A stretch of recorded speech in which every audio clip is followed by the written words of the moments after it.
नमस्कार. आज मी केली होती साबुदाण्याची शिराळी. साबुदाण्याची शिराळी म्हणजे थोडक्यात तिखट खीर साबुदाण्याची म्हणता येईल. आम्ही ह्याला शिराळी म्हणतो.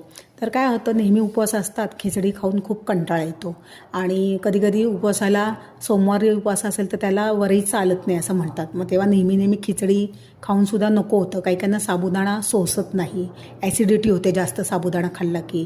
तर ह्याला साबुदाणा अगदी कमी लागतो, फार काही लागत नाही. वाटीभर साबुदाण्यात एक पातेलभर सहज ही शिराळी होते.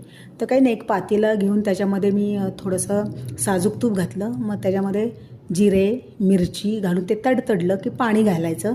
पाणी घातलं की त्याच्यामध्ये थोडंसं मीठ, साखर चवीपुरतं आणि शेंगदाण्याचं कूट हे घालून त्या पाण्याला उकळी आली की त्याच्यामध्ये साबुदाणा घालायचा वाटीभर आणि तो थोडासा शिजू द्यायचा, हलवायचा. आणि कसं आहे, ते शिजायला लागलं ना, जसा जसा साबुदाणा शिजेल तसं ते खीर घट्ट घट्ट होत राहते. आणि थोडंसं घट्ट झालं की ते कळतं, ट्रान्सपरंट झालं की ती रेडी, ती खायला रेडी होते.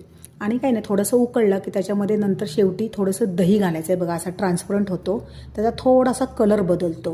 आणि असा थोडा कलर बदलला की त्याच्यामध्ये दही घालायचं, एक 2-3 चमचे, आणि गॅस बंद करायचा आणि खायला घ्यायची ही शिराळी साबुदाण्याची. तर खूप छान लागते. म्हणजे अगदी खिचडी खायलासुद्धा एवढी चविष्ट नाही लागत, इतकी ही शिराळी छान, अगदी रुचकर लागते. तर तुम्हाला माहिती आहे का हा प्रकार? मग मला नक्की सांगा, जर माहिती असेल तर. आवडला का? धन्यवाद.